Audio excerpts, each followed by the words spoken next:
Hey YouTube, it's me, the Student Witch. Sorry I've been gone. I actually had a death in the family back in Kentucky, which I'll talk about in future videos. But we just got back from Kentucky on Sunday night, close to midnight, and so I've been spending this whole week reorganizing and cleaning the house. And part of that cleaning is some spiritual cleaning. And so while I have my altar kind of dismantled and some of my spells dismantled, before I remantle them, I wanted to talk about some of the spells that I've been working with for the past month or so and their results. So I'm starting here with a San Judas Tadeo, or St. Jude Candle, that I got at my favorite Mexican tienda in town. And my husband and I, he actually participated in this spell because this spell was directed for his brother, to help his brother find a job, because he has, or had been, unemployed for over a year, and in January his wife gave birth to their second child, so they really needed all the help that they can get. So I picked this San Judas, or St. Jude candle, not only because it's green, as you can see, and green is prosperity, you know, but also because St. Jude, or at least this specific candle, as you can see here, the Spanish version, they have a little prayer, and then over here they have the English version. It's for seeking help during desperate times. And my husband and I, we figured, you know, his brother having a new kid and being unemployed for over a year, those are some desperate times. So we used this candle to help him out. We set it on top of a dollar bill as an offering. And of course, my usual cleanse, bless, and dress method, you know, I cleanse the candle with sage, burning sage.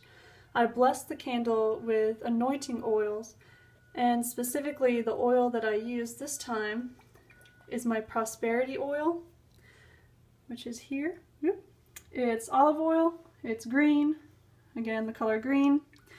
It has pink Himalayan salt, probably can't see that in this light, as an offering, and it has dried organic basil. Basil to me is an herb of bringing prosperity to the home. So I dressed the candle, stroking upwards with the oil. Actually my husband did. He was the main participant in the spell. I was just telling him what to do because it's his brother. So I figured it would be more powerful if he did it. And then, you know, we dressed the candle the usual way. More basil actually in the candle. It's not lit right now, but more basil in the candle. More pink Himalayan salt, more oil in the candle, and some homemade Florida water. Just put our attention into it, cut the wick, and to me, whenever I trim the wick, because usually the wick of these candles is pretty strong, or pretty long rather, it's like awakening the candle to me. That's the moment that I imagine the candle or the spell coming to life. So we set this candle up before we went to Kentucky for the funeral. And when we got back from Kentucky, my husband talked to his mother in Chile, and turns out his brother found a job. It sounds like a pretty good job. He has a lot of knowledge with construction, so he kind of works in that field, so sounds like things worked out. Over here I have a St. Michael candle, and I normally keep a St. Michael candle on our altar, but this is an extra one because this candle specifically is for protection of my mother-in-law, my husband's mother.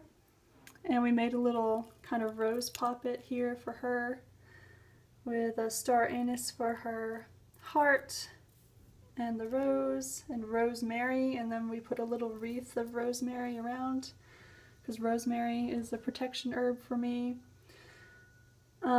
So this was to protect her from some negative